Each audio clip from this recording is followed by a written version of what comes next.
केले, आपल्याच ग्रामपंचायत फ्रीज केले. नाही ते फ्रीज का केलं आम्हीच पत्र दिलंय. तुमचे लोक काय करतात, तुमचे नाही म्हणजे तुमच्या गावाचे नाही बोलत नाही, इतर गावातले कोण पैसे काढून घेतात आणि घर बांधत नाही. बरोबर.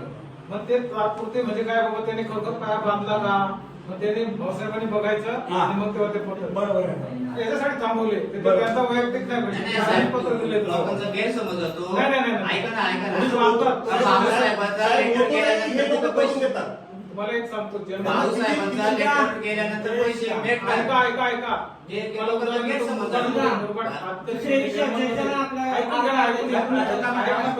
दुसरा विषय बोलू नका. 2000 चौकशी करा पडते.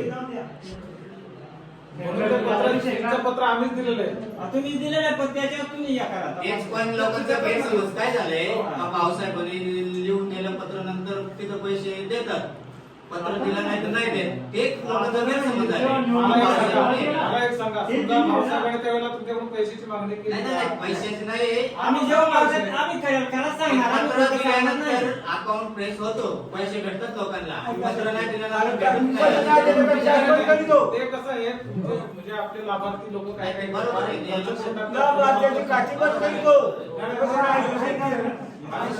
सगळे नाही का तुमच्या वर्गावर जन्म वगैरे दाखवले, त्यांनी किती रकमेवर शिक्का दिला किंवा अंगठा दिला त्यांना कळत नाही. आम्ही त्यांचा पैसे सुरक्षित राहावं म्हणून आम्ही बँकेला तसली माहिती जोपर्यंत ग्रामसेवक तिथं जाऊन पाहत नाही किती रकमेचा झाला किती रकमेचा त्याला द्यायला पाहिजे. कारण आम्ही तर सगळं तर 500 घरांना तर आम्ही व्हिजिट नाही करू शकत. आता 8,000 घर झाले, 12,000 घरांना आम्ही किती म्हणून आमचा माणूस कोण आहे तिथे ग्रामसेवक त्या वाडीमध्ये जाईल की बाबा आमचा व्यक्तीचा एवढं घर झाले त्याला काय, मग तो कोणाची कॉन्टॅक्ट करेल, मॅनेजरशी करेल आणि मग त्यांचा म्हणजे हा जवळचा माणूस तुमचा आहे ना, आमचा सरकारी माणूस आहे महाराष्ट्रामध्ये. पैसे अडवण्याचा आमचा प्रश्न तो नाही आहे त्याच्यामध्ये. चुकीच्या पद्धतीने पैसे इथली परिस्थिती अशी 100% लोकांचे घर पूर्ण झाले, 15,000 रुपये बिल भेटतात. त्या लोकांना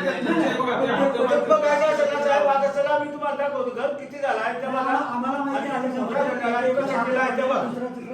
खर्च झालेला नाही. 3-3 लाख रुपये गेला आमचं. पैसे पडतील, पैसे